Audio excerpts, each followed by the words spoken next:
My esteemed guest today is Tony Whatley. Tony, welcome to the show. Hey, Demetri, good to see you again. Thank you for having me on, man. It's my pleasure. Tony Whatley is a serial entrepreneur, a businessman, a keynote speaker, and an author with 20 years experience in diverse industries, including oil and gas, automotive, and he's a builder of communities. He's co-founded LS1 Tech, an online automotive performance community that became the largest of its kind, boasting over 300,000 members before it sold for millions. Known for leading a dual career, Wiley has successfully managed to balance a professional career in engineering and project management while creating and operating successful side businesses.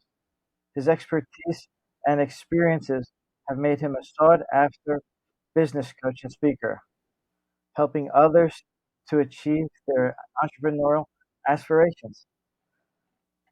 And you are the man in the arena. And before we begin, if I may, is it all right with you if I say the speech? Yes. Yeah, I I mean, love that speech. it bears repeating. It's not the critic who counts, not the man who points out how strong man stumbled or where the doer of deeds could have done them better. The credit belongs to the man who is actually in the arena, whose face is marred by dust and sweat and blood, who strives valiantly, who errs, who comes short again and again, because there is no answer with error and shortcoming, but who actually strives to do the deeds, who knows great enthusiasm, the great devotions, who spends himself in a worthy cause, who at best knows in the end the triumph of high achievement, and who at the worst, if he fails, at least he fails while daring greatly, so that his place shall never be with the cold and timid souls who never know victory and defeat. What does that speech mean to you? First of all, it's a brilliant speech. I wish we had videos or something of it when it was done live by President Roosevelt. I actually have that speech framed on my bookshelf in my office. And I think of it as a really cool way of saying haters gonna hate. Hate as fuel for your momentum.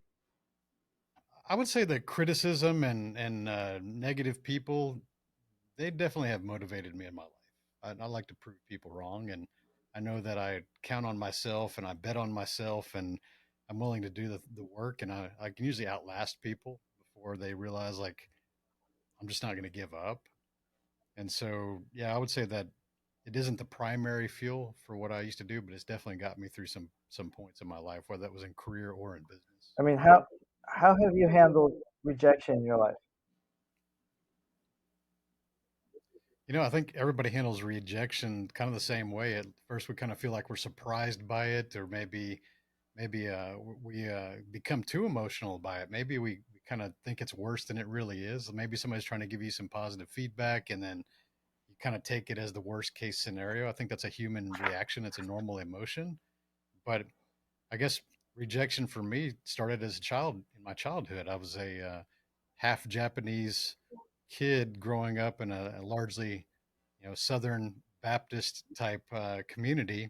And you got to realize that when I was a kid, let's say like elementary school, junior high, high school, all the figures of authority back then were people that were in the World War II era. So they didn't like Japanese people. They knew who my mom was. And so I got counted out a lot and I didn't get to, get accepted by some groups. And I kind of never really felt like I fit in. And so I always kind of started thinking about how to make myself stand out. And I started to really early on, junior high level. I still remember very distinctly being friendly with everybody, but also not wanting to be part of any group or build my identity around being in certain groups. And I resonate with that as well in my own way. Um, it it forces you to be still and do a lot of the inner work and focus what matters most. Because you're somebody who's bold. You know, you love adventure. You love traveling to new places. Um, this past fall, we've been to a lot of the same places, but just in different times. What what fuels your desire to reach new places and be in new spaces? You know, it always wasn't like that. My early adult life, I didn't like to travel because I had that scarcity mindset around traveling, and I thought that buying airplane tickets and hotel rooms was a waste of money, and that's because that's how I was raised by my parents. I grew up in a really lower income home, and my parents used to say that airplanes were for rich people and that we couldn't afford flights. And so anytime we did a family vacation back then, we would do road trips in the United States, and that was like 1 week a year. It was like the only thing that we ever did. And so although I valued that time with my family back then, it kind of raised me to think like travel and all that was a waste of money. Now, my wife Lisa, she came from a different household. Her dad was in the Air Force and also worked for United Airlines. And so she grew up traveling, like everywhere, like her and her family would just travel all the time. And so she is the one that kind of started saying, well, if you want to be together, like we need to travel more. And man, I really fought it for a while. But after I started to do that, really within the first year we were together, we've been together over 20 years. I started to realize like this is way more value than most people think. I kind of quit thinking about the hotel costs and the airline costs. And, we start, I think most of us are really raised on thinking about material possessions and thinking that that's what we want to spend our money on. But as I've gotten older, especially after 40, I started to think about memories and experiences being far more valuable than the material objects that we can own. I resonate strongly with that. When I went to your event in Montana, I still wear the gear that came from it. It drives Best jackets it, ever, right there. it, Best jackets. well made, durable, lasted through many washes in many places. Yeah. Yeah. What I love a lot about your experiences is that it forces a shy person like me and maybe a previous version of you to integrate, to to meet new people, Mhm.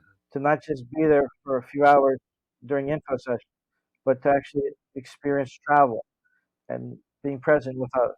The- Talk about how you kind of built that 365 driven community and these experiences to foster that environmental learning and togetherness.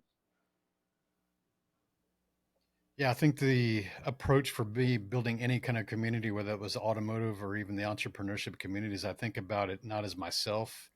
I'm not trying to build things for my own fame and myself. I always think about how do I build stronger bonds between the members that are in part of the community. So I want everybody that's in my communities to become best friends and hang out and collaborate and do joint ventures and things like that.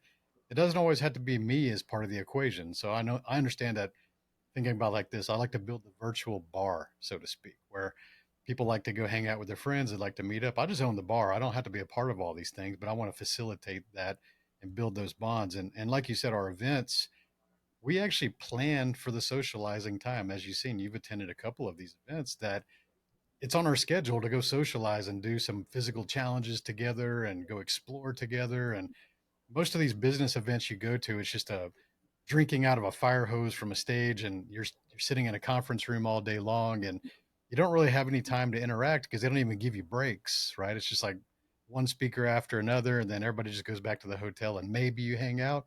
There's nothing scheduled. There's nothing planned for socializing and building camaraderie. So that's where we do things different because even with LS1 Tech and performancetrucks.net, we did the same thing by having events around the country for racing back then, car shows and racing, because I knew that, yes, it was an online community, but if I could get people off of their keyboards and actually show up to a physical location, actually meet people face to face and build some rapport and relationships, that when they went back to the online community later, the bonds would be much stronger. And that's proven many times. And so I think that's a really missed opportunity for people that are building communities out of ego and just trying to be at the top of the mountain and it's all about them, building that whole follower type thing versus a community leader. And that's why we do things different.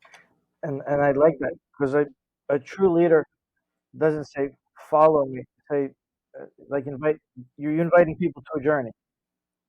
You also help like reveal people's true selves and um, guide them to their unlimited potential. What what pivoted your career from employee mindset to the advisor. I've always had that mentorship and that teaching. I've always been attracted to that. Even when I was in college, I was still substituting high schools in my area. And so I've always thought about being a teacher in some regard. And this is a good important note because it's not for everybody. Not everybody wants to be a teacher or a coach or a mentor. And that's fine. But if you feel compelled to help people and mentor people and you're stepping into those roles, even when it's not your responsibilities at jobs, start to pay attention to that. That's a calling that's telling you that, hey, you want to educate people, you want to help people, you want to see people transform and get their version of success, however they define.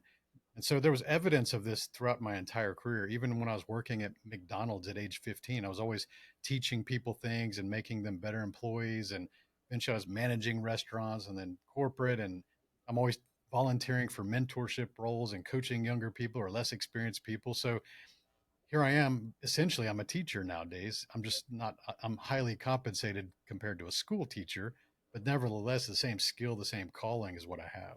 And as a teacher, you're willing to stand in the mud with your student, with your client, to feel Yes. their pain, to relate to the story, not just command a lesson, but say, hey, where are you and where can we get you? And you also push your limits. Like, you don't say, I'm done at 500 pounds to deadlift. I got to go 100 more. Yeah. And then improv is not enough. I got to get on stage and make jokes. What pushes you to this curiosity to add new skill sets and talents to your staff? Like you said, I like to lead by example. And I think that if you're going to coach people to transform and to improve aspects of their life, whether that's fitness or being uncomfortable or creating content, I mean, you were part of those video challenges we did in the early days. The You still have to show that you do that stuff. I think that there's too many people talking out there about doing things, but they don't actually do things. And so where we make it difficult on ourselves is by setting ourselves as an example, by looking at things and going, hey, I want to try that. Like you mentioned, improv comedy. It's not comfortable. That's not a very comfortable setting because you don't get to practice your voice and your character. You're assigned a different character and essentially a different voice or the way you act every time you step on the stage. It's like whoever's out there could say, hey, you're a sexy 85-year-old grandma, and you have to act like a sexy 85-year-old grandma. So it's not comfortable, right? And most people are unwilling to go into something new and admit that they suck at something. They're really afraid of criticism or judgment, and maybe they've got some ego or they've got some esteem in certain things that they're really good at, and they think that they can just go do something new. And they won't even tell you they're doing that kind of stuff until they reach a level of proficiency or expertise that they feel comfortable sharing that they finally are doing that, right? I've actually had friends that we see a lot of our friends doing Brazilian jiu-jitsu, for example. I've had friends that joined and didn't even tell anybody for out almost a year afterwards because they didn't want to show people that they were a rookie or they're a Mhm. beginner. And then they finally started to become good. They started to mention that they do that. And I was like, why are you doing that? Because I know why. They just don't want the judgment or criticism. They don't want to be appearing as a rookie. I think that's a missed opportunity. I think that more people need to go try things and show like how awful it is and then take people on your journey to improve, because when people start to see like when you started you sucked and a year into it like you're really good, not only does that build more trust in you, but it also gives them some hope for themselves, because if they saw you do it and they know that they're comparable in that kind of a skill set, it's like, man, I think I could do that too. And that's what I want people to believe. I want people to see what I do and go, I can do that too, because they can. It's the hero zone. It's taking Yes. that common person who has doubts, perhaps fears, and steps bravely in this in the right direction of truth. Um, you speak a lot for exposing fakeness out there. Why do you feel it's important? I think it's important because for the first 2 years when I left corporate in 2015, I didn't even really want to step into this arena of personal development and coaching because I saw so many fakes and frauds in the space. And then I knew that if I was going to be the new person in that I was going to be compared as those and lumped into the same group until I proved myself. So that fear of criticism and judgment kept me out of the game for 2 years. I was like, man, I know I need to do this. I have a calling, but I don't want to be like these other people, right? So if something can set me back 2 years, like that's a pretty important amount of time that I wish I would have had a more of a head start, right? Getting onto it right away. And so there's two main reasons I share that kind of stuff. One, well, there's three. I'll add the third one for you. I think that every industry, regardless of what industry you're in, you should be policing your industry and you should be telling people what's acceptable and what's not acceptable. You need to be educating things. So number two would be I'm trying to educate potential customers, clients, and also prevent victims because you and I have both been taken. We've been taken before. We've seen the marketing. We fall for the BS. We swipe our credit card and we lose money, or we you see who someone truly is. And so I don't know who all the frauds are in the industry. It's a big industry. And it's impossible to know everybody and what their agenda is and what their intentions are. And so by me broadcasting that stuff and pointing out the bullshit that we see, my goal is that if those other people that are frauds see that content, they don't want to invite me on their show. They don't want me on their stage. They don't want a joint venture with me. They don't want to collaborate with me because I want them to feel really fucking uncomfortable around me. And so it's really worked excellent because a lot of the dirt bags in this industry, I've not been on their stages. I don't do anything with them. And years later, you see them kind of implode, and you're like, see, I could have been part of that because they invited me at one point and I said no, right?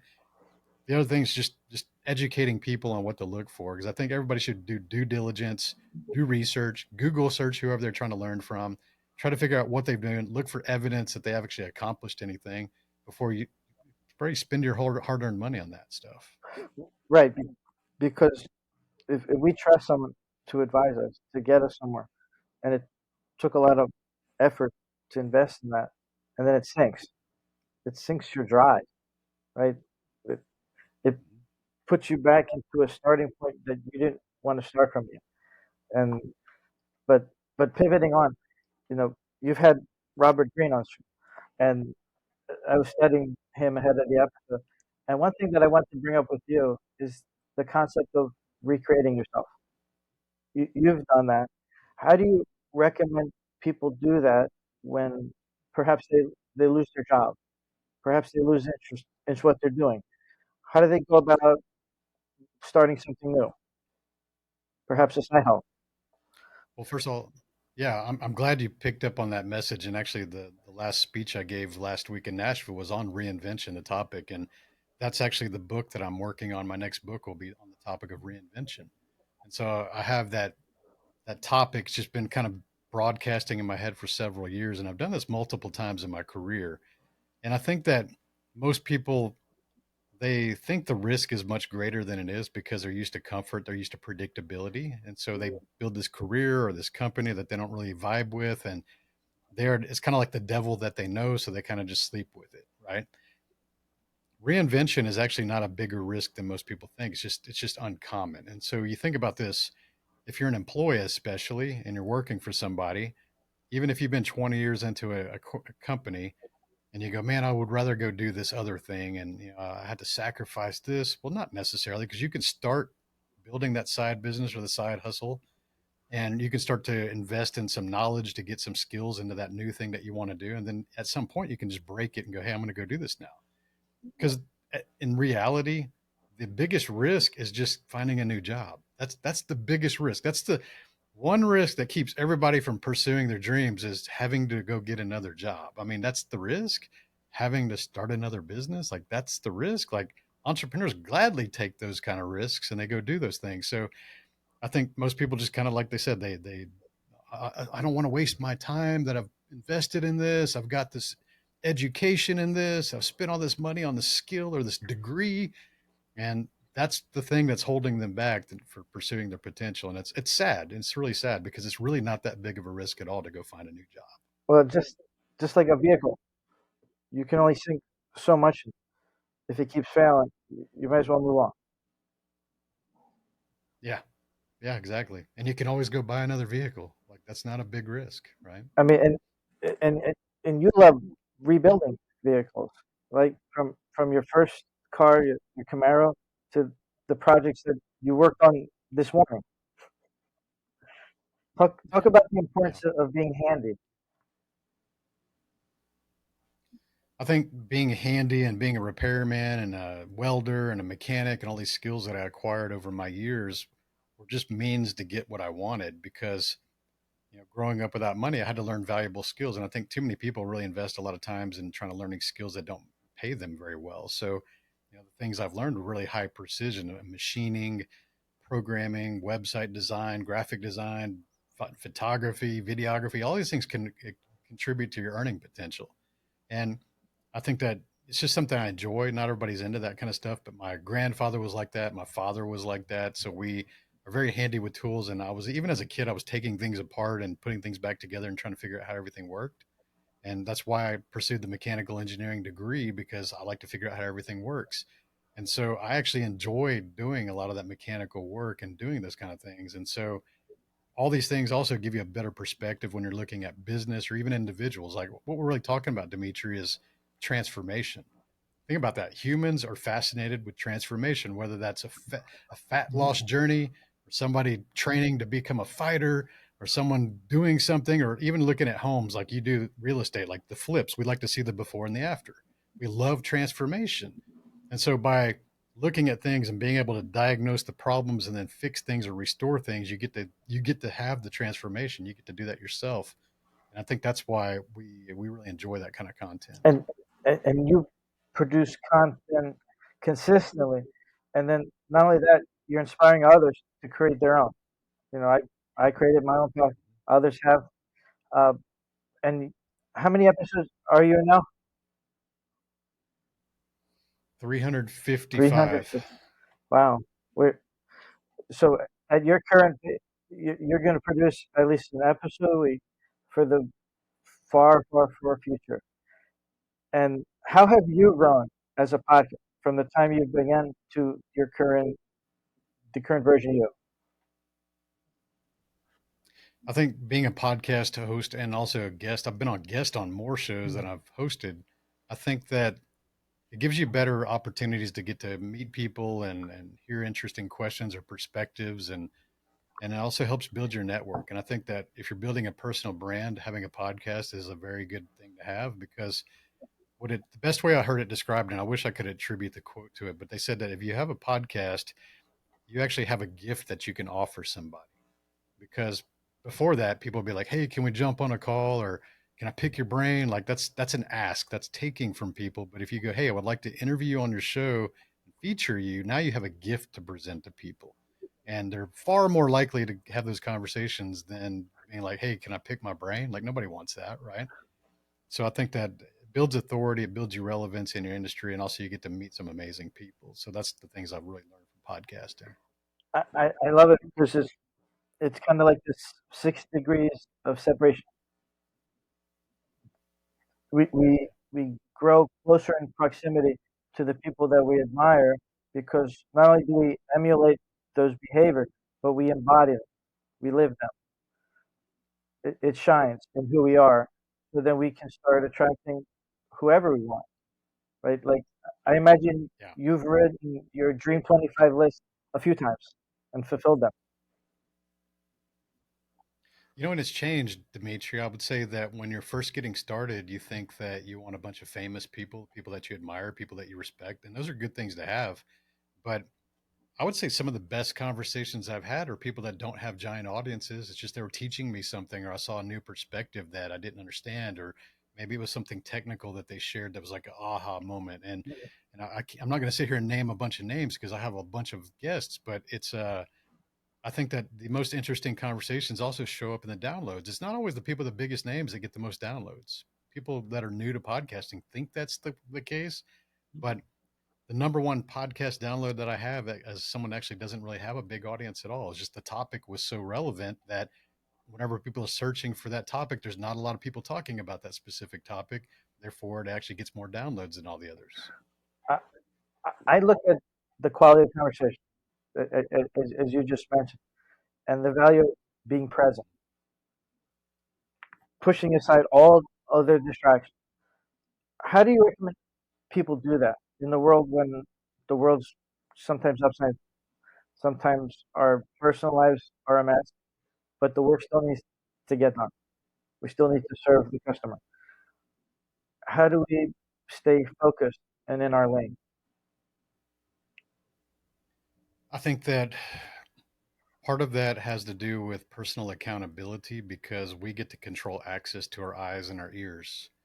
And so if you're following a bunch of things that you know that are distracting to you or make you feel negative after consuming that content, or especially like being in an election year, if you're watching the news on whatever side that you're on and it's making you feel those negative emotions by doing that, understand that you're being manipulated because they write those headlines to piss you off. And so you're going to keep coming back because people are kind of addicted to anger, it seems like nowadays. So they're always trying to be angry, and so they're always distracted and they start to lose focus on the things that are truly what are important. So 2016 was such a toxic election, the Hillary and the Trump thing, that after that thing was over, I just felt wore out and I just unfollowed all the news channels. It's like I'm not going to follow any news channels. Like I don't care what side, whoever, what, because people share those posts enough anyways that you see pieces of it anyways, even when you don't follow those news channels. And so I just learned that I'm going to win no matter what. That whether Joe Biden wins this year or Trump wins this year or whoever wins this year, I'm still going to win. I've made more money every year my entire life, regardless of who's president. And yes, I disagree with a lot of policies and things like that that affect business owners. But at the end of the day, we get to create our own economy by doing what we should be doing to build businesses and focus on serving communities and things like that. And so I think the big thing that most people lack with focus is a schedule. They don't work on a schedule. They don't even use a calendar. Maybe they're still operating at a rookie level where they just have to-do lists. They got post-it notes stuck all over their monitor because they just have these to-do lists. That's the rookie level of capturing the tasks that you need to do, but you need to assign those a date and a time. And by doing so, you're able to focus just within that hour. So book it in 30-minute increments. And for example, this podcast, we've booked it for a few weeks. You and I get to be present here right now. I don't care what's coming up in the next hour or what's coming up tomorrow or the next week because it's all on my schedule. I don't have to remember this stuff. And then as soon as I get to my calendar and I look at, hey, what am I supposed to be doing this hour? I can be focused on that one task for that hour. So it's a self discipline thing, it's an accountability thing. Remove negative things that you don't want to be a part of, or really affect you negatively emotionally, or hurt your self-worth, that make you feel bad when you're consuming people's content. Like get rid of that shit, just unfollow it and start following the people that pour into you, that make you feel better, that make you feel more confident and not putting you in bad moods, and then you're going to actually have a better day. Uh, And that's something I've done, is to prune the dead branches from the tree. Perfect analogy. Oh yeah, I did. I was I was in Greece with my dad the whole month of November. So to me, it's part of that freedom life to build yourself to the point where you can have that time away, and it's all right. There's a lot of value when when people are looking to build their legacy. How do they do it without looking like a show up? That one's tough. I think that it comes back down to your maturity and your self-worth issues, and if you've done the internal work, right? Because I don't like to be a hypocrite and point out all the things like the flex and stuff without also admitting that I was also like that in my past. And so I'm, for context for people who don't know me, I'm 51 years old, so I've been around for a while. I sold my first company for millions. I was 34, so I've been around. I've had money for quite a while now, and whenever I see people exhibiting those behaviors of showing off their cars all the time or their wristwatches or just it's all about flashy lifestyle stuff, that was me in my mid 30s because one, I never had money and I thought that that's what rich people did. They got on the internet and they flexed, right? It was like an insecurity thing.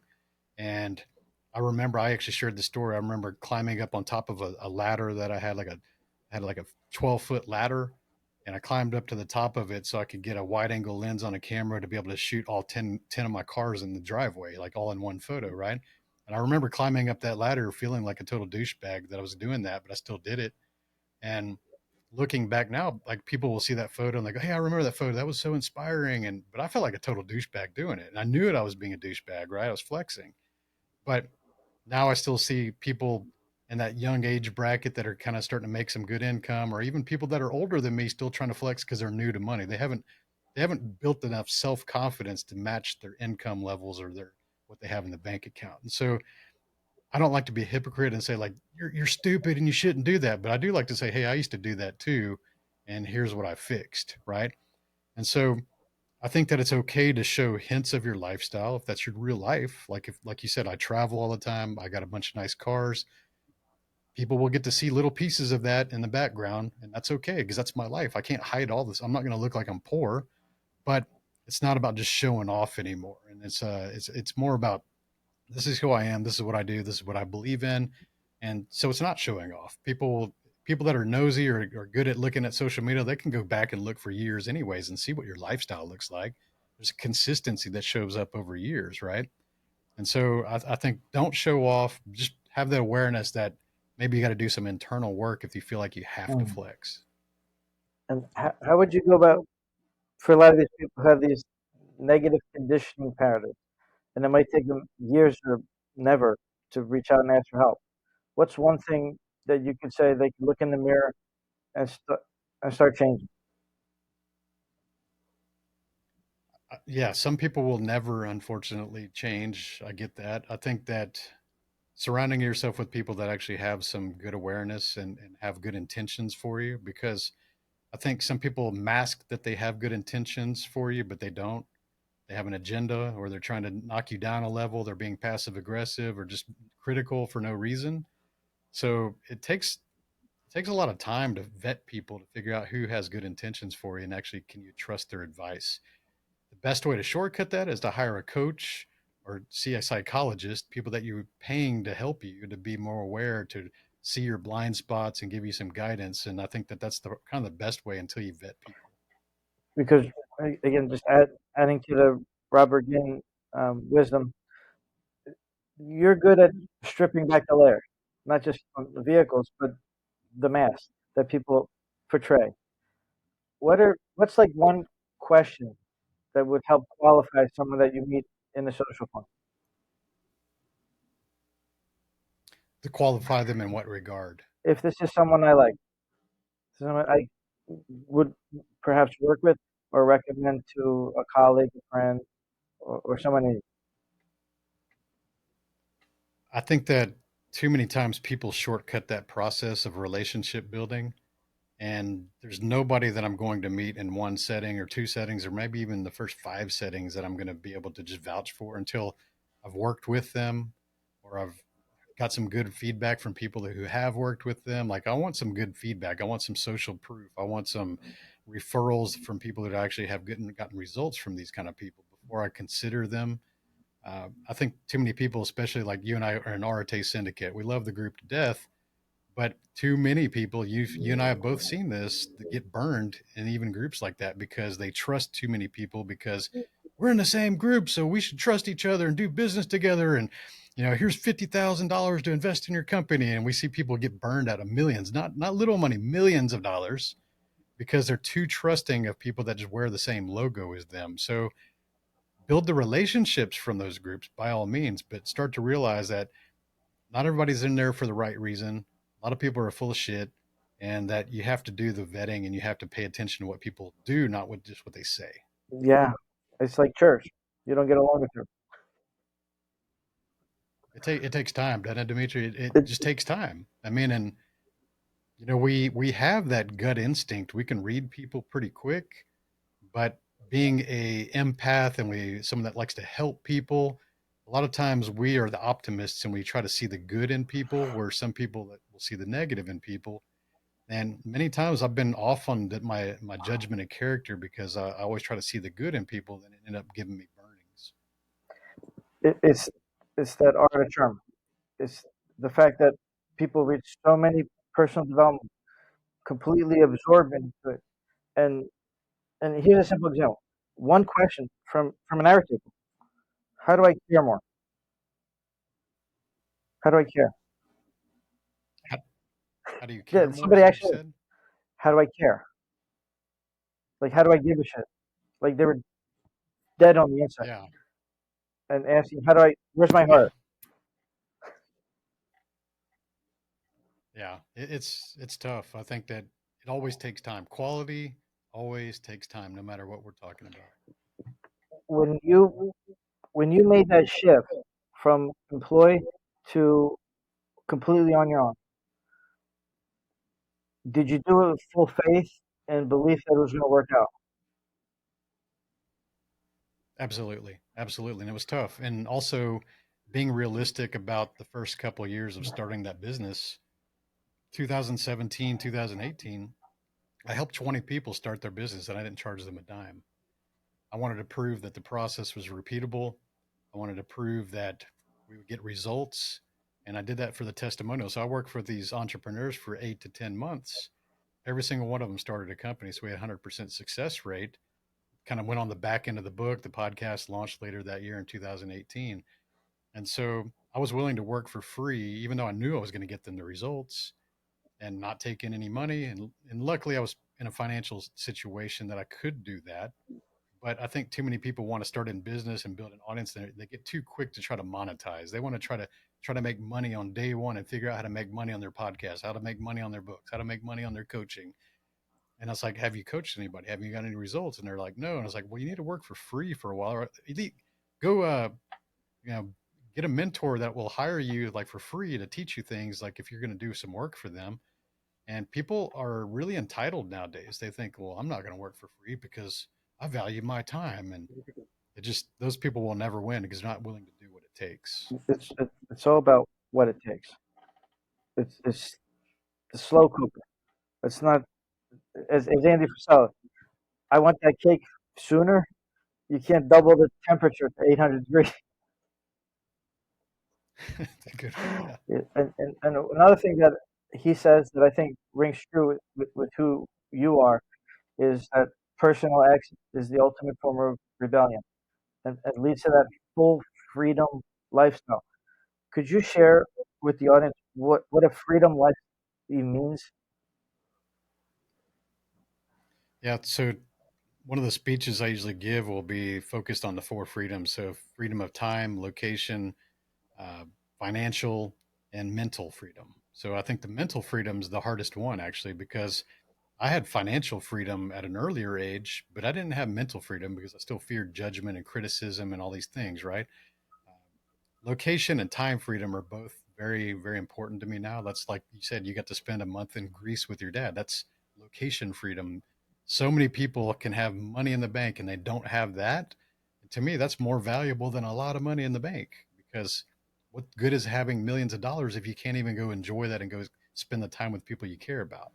And so mental freedom was the last block that I had to overcome, and that was 2017. Right, it was about I just need to create content. I need to put my word out there. I need to be comfortable in being in front of a camera, get over my stage fright, do all these things that are very uncomfortable for me because up until that point, I was still fearing the potential criticism or judgment or naysayers or critics and haters.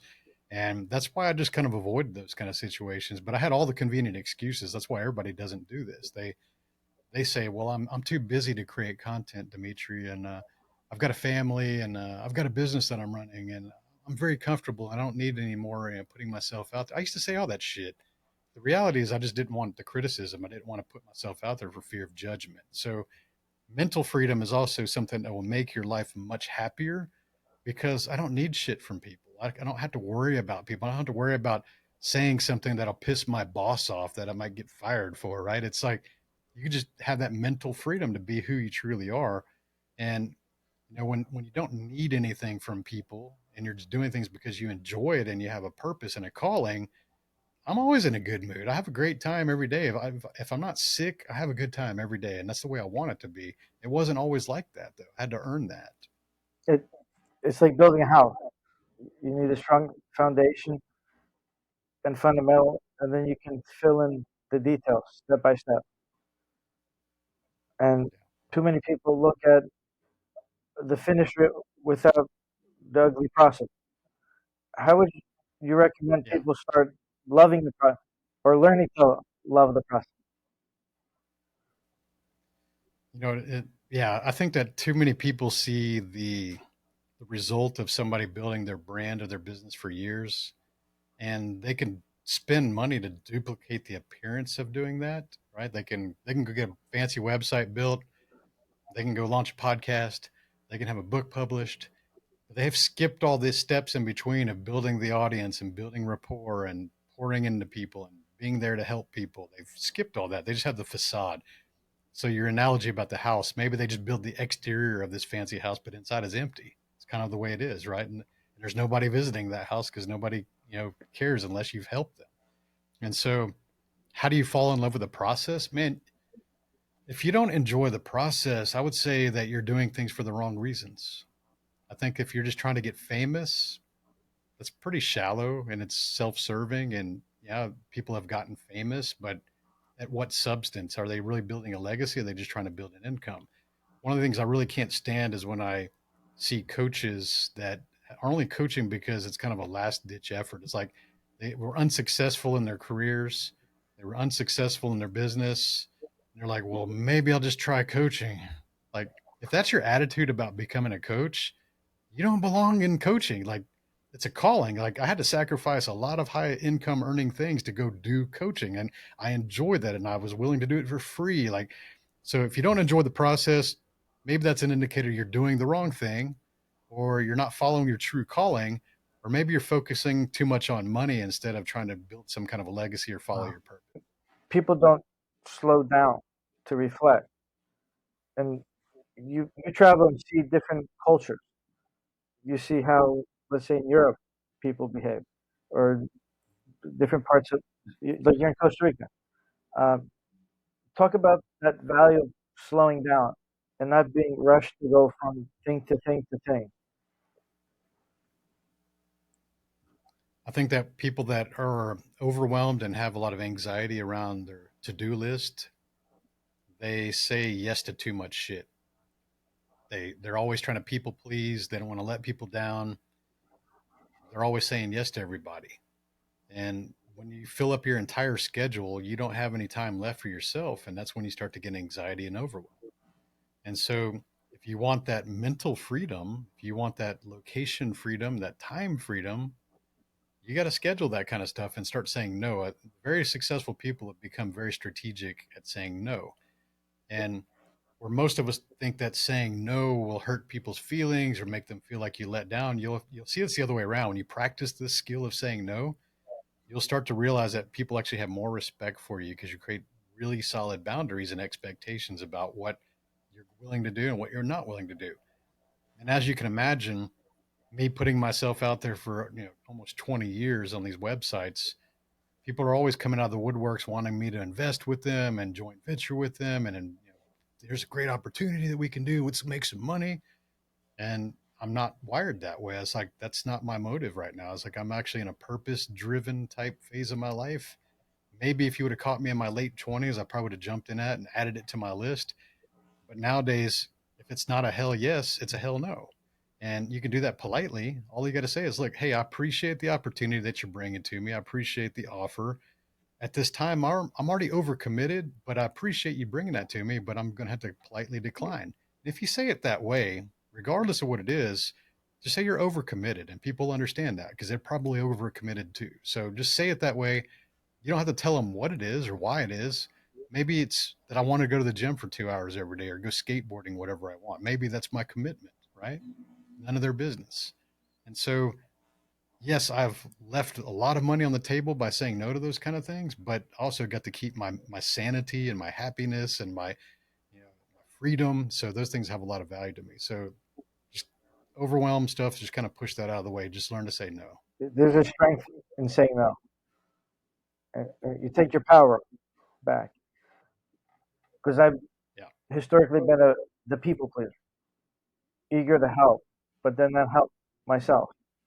So I had to flip the script and build myself up, rebuild the vessel. Thanks to your help, your coaching, your community, being a part of these networks, I got better. There's still a lot of getting better to do. It's not a final goal line. It's a moving goalpost. And another thing that I wanted to add is the power in speaking.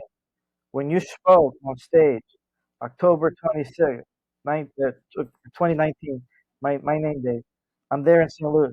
I'm new to Meriton.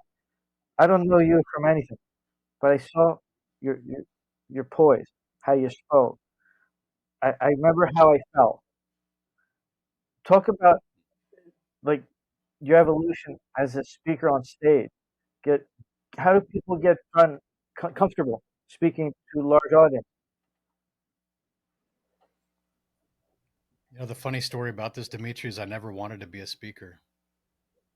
I had stage fright, and yeah, I could lead my company. I had 75 people on staff. I could lead my company. I could go to do a bunch of slideshow presentations in corporate, and I had 100 people reporting to me in corporate, and I could do the project kickoff meetings, or I could go do some, sales pitches and closing on. But you realize that those are all a captive audience, especially when they're your employees. So that's going to ego check a lot of business owners that may be watching this because they feel like they're a leader and they feel like they have public speaking skills because they have that occasional courage to say things in front of people, right? I used to think that. I used to think that, oh, I could do this. I've got this big team and I do this in corporate. And you never understand your lack of training in public speaking until you're speaking in front of a large audience that isn't your employees, that has the option to get up and go take a piss or start surfing their phone because you're not really good at keeping their engagement. So when the captive audience is gone, then you really see what your skill is, right? And so that happened to me at an oil and gas conference. I got asked to answer a question in front of a room of 1,000 people, and they weren't my audience. And that's when I realized like I actually had stage fright. I was like, holy crap! I actually had the physiological fears, like the sweating, getting hot, and like all that stuff, cotton mouth.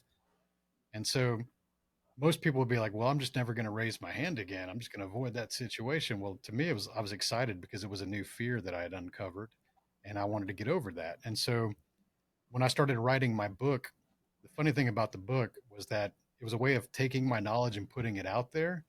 And I could be famous without being known because there's a lot of authors that are very famous and impactful, but they're not known because they want to keep their privacy.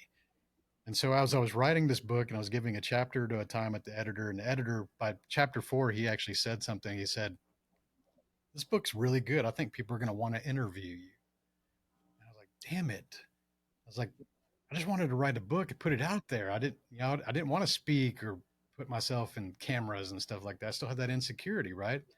And so I said, I just need to quit being a bitch and I need to go hire a speaking coach and join Toastmasters and figure this out. And of course, when you're getting new to that kind of stuff, you don't have stages. Nobody's inviting you to speak when you're new. So, like most people, I just use my phone. Like, this is your virtual stage. We carry a stage around with us all day long, and you can reach thousands of people if you have the courage to use it. And so I did videos every single day for over a year, and they sucked at first, and that was the best I could do. But that's the reps. I just did them every day. I was forced myself to do them every day, and here's the thing is that through Toastmasters and speaking coaches and doing those videos, within 6 months, I was winning rounds in the Toastmasters national competition. I actually got fourth in Houston, like 20,000 people. I got fourth place.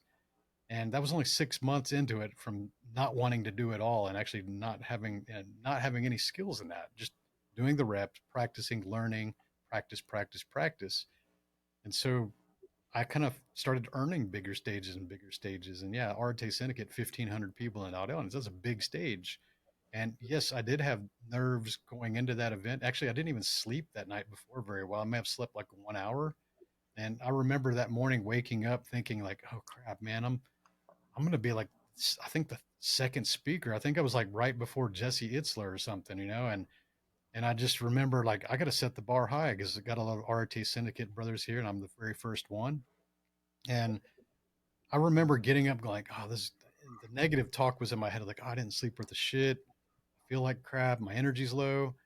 And by the time I got in the shower, and this is probably like 7 a.m., I'm thinking to myself like, no, you're going to go up there. You're going to play injured. You're going to do your best. You're going to go up there and kick ass, and you're going to give the best speech you've ever given, even without sleep. And I started to shift my own mindset. I remember in the shower that day. And so as I was getting dressed and I put my suit on and I was ready, like, nobody knew that I didn't get any sleep that night before. I went up there and just did the best that I can. And yeah, I'm glad you were in that audience and got to see that. But I'm very competitive and I want to make sure that I perform and I don't like excuses. And so that's why I pushed myself. And you were cool, calm, and collected as you delivered. a powerful uh, message to an audience, and so we see we don't see the ugly, but sharing the ugly tells you that it's completely possible, and a lot of gratitude for that. 'Cause a lot of people would just show up ready as if it was instant, and if you can't have instant Yeah, charisma, don't bother. that's it. That's it. You have to play injured, man. If you're a performer and an athlete or a speaker, like nobody cares your situation. Like the only way you could not speak is if you lost your voice. That would be different. You're an effective communicator, and what's great about you is that you are willing to give a hand up to a lot of people who are eager, curious seekers. And I still remember the comment from you a few years ago that I have this intellectual curiosity. So then I took that and I leaned into it and I created this podcast, an extension of my brand. From an advisor I hired from your event. So it's this beautiful ecosystem. And talk about, as you mentioned earlier, curating the right speaker line, vetting those people. You've done that so that your brand stays as untarnished as possible and can last decades into the future. When people um, are stuck in their thoughts, you enable them to show that there's a better way. They don't need to be stuck in the past.